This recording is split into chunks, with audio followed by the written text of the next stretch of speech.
Alicent doesn't really want Aegon to be king. I don't think Alicent is responsible for the Civil War. Dun dun dun dun dun dun dun dun dun dun dun. It's me, Anastasia. You can follow me on these associated social media profiles, and also click like and subscribe if you like my content and want more House of the Dragon videos. Now, I'm back. I'm making more House of the Dragon related stuff. This is going to be different than my previous video. It's not so much a recap. I feel like those aren't really working for me.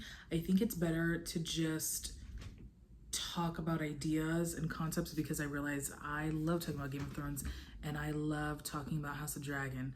So here we are. Now, this episode is definitely going to contain spoilers for episodes 3 and 4 of House of the Dragon season 2. So if you haven't seen those, I suggest watching them and then coming back. But to begin, now that we're halfway through season 2 and the revelation that came in episode 3, I see so much like online things blaming Alicent for misunderstanding Viserys' discussion and prophecy and blaming her for starting the Dance of the Dragons, but I don't think Alicent is responsible for the Civil War, and that's what this video is going to be about. Before we begin, I want to say I suggest everyone read Waleed and his family's story. They are trying to evacuate from Gaza to receive medical services, not only from being injured by being trapped under the rubble of their house, but also continuous injuries and medical conditions from not having adequate food, water, or medicine, and they are trying to evacuate to like Egypt. So if you can spend a moment to share their GoFundMe, to even donate even $1, $5 so they can get to their goal of over 60,000 euros, that would be amazing. Link is in my description. It's also in my flow code. Anything counts. So now let's begin. In the beginning of episode 3, we see a small skirmish between the Bracken and the Blackwoods. And while they have had a very contentious history with each other, it ends with just a field of men and bodies showing what the consequence of war is and the loss of life that this causes. And when we cut to the funeral for the Argyle brothers being buried together, Rhaenys comes up to Rhaenyra and says that, some people won't even know what really started this, whether or not it was Viserys being beheaded, Luke being killed by Aemon, or even Luke taking Aemon's eye, or if it's just the coronation in itself. And this entire conversation is to kind of push Rhaenyra to even see if peace is a viable option by meeting Alicent, which she does at the end of the episode. But what it really does question, and what I think a lot of George R.R. Martin's writing does question, is not just the series of events that happens, but it's a commentary on historiography, on how wars start and the consequence of that, and how we remember it, which I feel like Fire and Blood really is, because it was written hundreds of years after these events took place without any first-hand accounts and first-hand sources. The books and the show vary significantly about what was the beginning of the war, or what was kind of the unofficial declaration of war. In the books, Rhaenyra and Alicent are at like a tourney, and Alicent wears green and Rhaenyra wears blacks, which is the inception of the blacks and the greens and the two rival factions of who's going to succeed the throne. Obviously not Alicent herself, but her son. But in the show, that tourney does not happen, and Alicent's position on wanting Rhaenyra to be queen varies. It's not as strong and definite in the books. Now, I'm going to begin, yes, the obvious evidence of Alicent starting the Civil War is her going to the Green Council and saying, hey, Viserys said that he wanted Aegon to be king. This is his final wish and we should act on that. But I do want to remind people is that Alicent soon learns that the small council had been planning amongst themselves to usurp Rhaenyra regardless. Now, we as the audience know that Viserys was actually recalling or confusing Alicent for Rhaenyra and going back to when Rhaenyra was asking him for confidence that naming her heir was the right decision. So him saying the prince that was promised is you, and that when he told her about the prophecy and about a Targaryen to unite the realm that was needed to save everyone, that she is that person and that he feels full confidence, gets misattributed because he doesn't say it full like that, and he mentions Aegon, and Alicent thinks that is her Aegon. Now, I don't think Alicent needed this to participate in the like usurpation. I think that this was a way for Alicent to validate it. She could kind of separate herself and her participation from it and more so put it on, well, this is what he's wanting, so I'm working towards what he wanted. This is a good thing, versus viewing it as her own ambition and action. But after Alicent in episode 3 of season 2 finds out that this was a misinterpretation, she spends episode 4 asking like the Maester and other people whether or not this was like a good choice, whether or not they genuinely believe that Viserys wanted Aegon to be king, and if they had mentioned it to them, because she feels guilty and feels like, oh my God, what did I do? What did I participate in unleashing? And what did she misinterpret, thinking that it is her own goodness, or thinking that it was a moral thing to do, and now finding out that that moral basis to her action actually does not exist. But again, in that conversation with Rhaenyra and the Sept, like, she realizes that it's too late. People have already died, people have taken sides. There is no way to unring this bell. But something I find very interesting in her conversation with Larys in season 2, episode 4, is that she realizes that there's going to be a war and people will die, and the victor will ascend the throne. I find this interesting because she doesn't say Aegon. She does not assume that Aegon will be victorious, and in a way, it is revealing that she may not be pushing. I don't think that she would ever not support her son. I don't think that she would ever betray the Greens, but it definitely seems that she's no longer being as forceful. In her mind, Rhaenyra being queen can be a possibility because there's no longer this idea that Viserys didn't want that to happen. She no longer has the facade of morality. She's now stuck in reality. It's more of an equal battleground now. In episode 4, this latest episode, I think it kind of proves that Alicent doesn't really want Aegon to be king. When he comes to her frustrated about how his small council is not really taking his opinions or really wanting him to be involved, and he feels very sidelined and dismissed by them, she tells them that while Viserys was incapacitated, she ruled, and with the help of the small council and Otto and things like that. And her advice to him is just to do nothing, is to take the advice and wisdom of other people. She doesn't want Aegon to be king because she thinks it's his right or that he would be a better king. She wants Aegon to be king because she views Aegon as a conduit to her ruling, and she views her ruling as a better reality for the realm. And in a way, she was already conduit for Viserys when he was extremely incapacitated. So she does have a little bit of evidence to back up that claim and experience in that. It's not a full selfishness. It's not like she sought out Viserys to have power. She ended up having power because she was married to him and took that on, that responsibility and duty. And all of these feelings surrounding Aegon and ruling are, for the most part, consistent with what we've seen in Alicent in season 1. In episode 3, second of his name, I think it's episode 3, when Otto brings up to Alicent that she should prepare Aegon to be king and that he is being robbed because he is no longer he's not the heir despite being the boy. She says that she's not going to raise her son to usurp his sister. And it kind of reveals that for Otto, this is his position in placing Aegon on the throne is one motivated by his own desire for power, and also the misogynistic stuff, because he says even if Rhaenyra was Jaehaerys himself and an extremely great ruler, a conciliator, a peacemaker, so much of the realm would not accept her because she is a woman.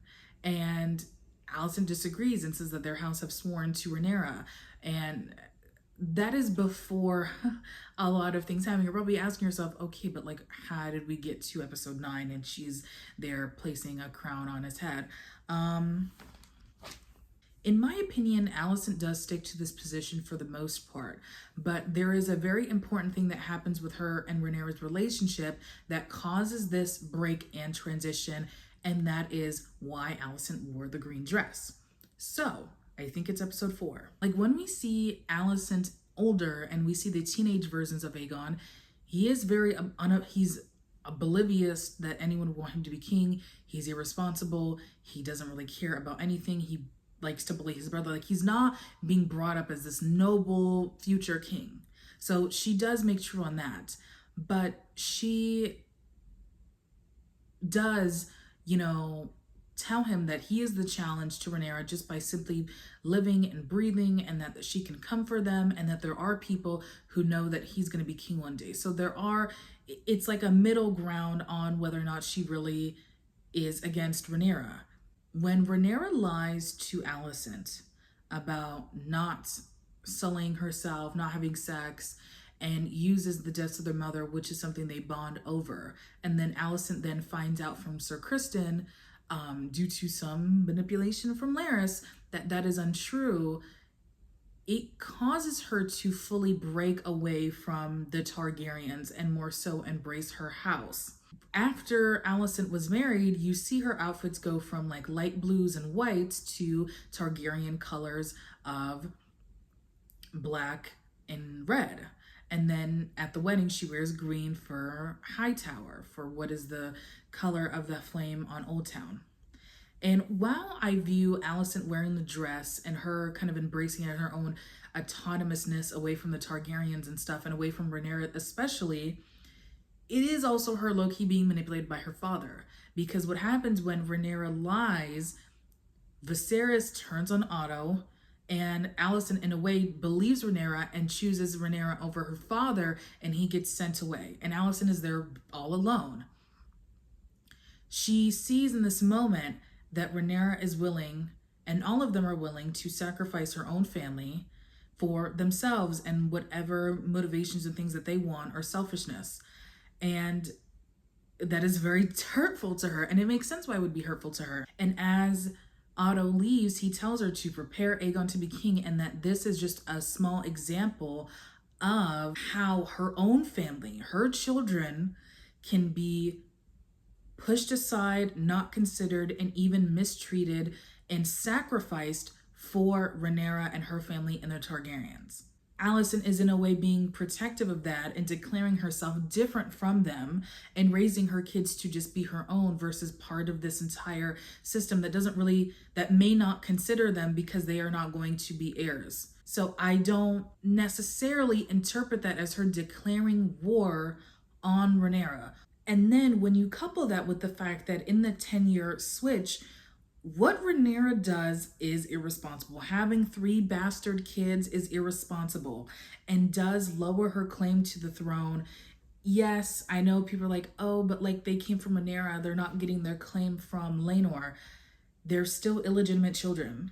That's like, come on, we have to be like honest now. It's not as if she had bastards and they were known as bastards and then she legitimized them. She is trying to pass off bastard children as legitimized children. That's a crime. Like, that's not like when Sir Lionel Strong is literally saying that like you, to his son, that like you, Rhaenyra, and those kids can all be killed. That is treason. Like, you can't do things like that. With Alicent like declaring herself her own person and her own house and saying that she's going to prioritize those interests over that, and then seeing how Rhaenyra in her responsibilities heir does things that show irresponsibility and like can be interpreted as unfitness to the throne. So much of how Alicent characterizes herself and carries herself is like, I have to believe that there's someone with moral character. She views herself and all the things she's gone through and duty and stuff as making her better, yes, better, to be royal and a better representation and someone to carry that responsibility versus Rhaenyra's actions that are showing the opposite. So in a way, this is a consequence of Rhaenyra's actions. So if she doesn't think someone is a moral person, how can she necessarily think that her family will be safe, her kids will be safe? And then when you couple the fact that Rhaenyra goes on to marry Daemon, who she was literally named heir in order to protect the realm against, it only provides more validation to what Alicent was thinking. And when Alicent is telling her kids that, like, or Aegon especially, they are the challenge and that living and breathing, they are challenging their sister and in a way in danger, we see a transference of the trauma and the anxiety and manipulation that Otto put onto her kids. And then that all gets realized and legitimized at Driftmark, where Aemond is attacked and loses an eye and nothing really happens. There is really no accountability for what happens to Aemond. Well, I will say that yes, I know Aemond did threaten to kill Jace with a rock, and I do think that was crazy, and we do, pass over that. Like, she sees her kid now permanently disabled without any accountability, and again, protecting and shielding of Rhaenyra regardless of the things that happen and regardless of the things that Rhaenyra does.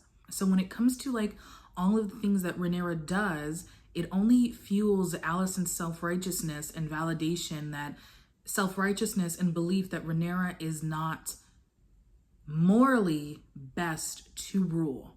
So to Alicent, it is not really a misogynistic thing. It is a character thing. So even at the end, when Viserys tells her that Viserys misspeaks and she misinterprets all of that stuff, she already has all these layers of self-righteousness that she was just beginning to put away. But she hears that, and it's like confirmation bias that her son should rule, and that not her son should rule, but her side and their morals and their righteousness should rule. But I think Alicent has this wake-up call that, like, as it goes forward, and she sees that once Aegon becomes king, she really loses power within the council because she does not have the direct power being queen. She's just the dowager. And voices she's talked over, people just don't consider her opinion, even though moments before or weeks before when Viserys was alive, they did. Clips like in multiple trailers of her wearing blue and walking in a field, and it definitely seems that this is going to show a new Alicent who wants to be removed from all of this and not really participate in all this, and view herself no longer as a pawn for the green agenda and her father's agenda, but as someone for herself. Like in like the blue also reminds her of like pre-marriage self, and her trying to rediscover what that was, because so much of her identity went from Lady Alicent to queen to mother to all these other things, and she just never got that time to develop herself. And I feel like I've been rambling so much, but I think you see, like, considering the lack of power that Alicent has and had, that they were already planning a coup, and so much of her wearing the green was a way of showing her self-righteousness and superiority to Rhaenyra, and more so trying to spotlight all of the faults that Rhaenyra is doing because of her own actions. Like, Alicent was not doing this because of her sex and her gender. It was because of Rhaenyra's continued irresponsibility even to adulthood and not the best decision making. I think it is fair to say that Alicent in herself did not start the Civil War, and that the foundation of the Civil War kind of started when it came to the men who were even manufacturing the possibility of having a her having a brother, if that makes sense. Like, in my opinion, the people who are more responsible for the Dance of the Dragons and all that are Otto, Daemon, and Viserys himself. And I've talked about this before. It's like, I want to make a video about how Viserys, like, I feel like I need to make a whole nother video about how, like, Viserys is like one of the largest villains in this entire series, and his actions and his inactions both directly lead to, like, the deaths of the majority of his family, because they do. Because he did not see the division within his own court. And his speech at his last dinner helped Alicent be like, you know what, you're going to be a great queen. But if he had done that earlier, then so much of this wouldn't have changed. Like, Alicent is not really a creator of a problem. She's more of a piece within the existing cracks that are the foundation of, like, Rhaenyra's claim to the throne. She's just like one chisel, not the initial blow. If you really enjoyed this video, please give it a like and subscribe. And again, if you want to help Waleed and his family receive medical care and evacuate from Gaza, please share and donate to the GoFundMe. You can find me on my social media, my Instagram, my Twitter, even my Tumblr, which I should post more, and my Substack. Yeah, thank you so much for watching this video.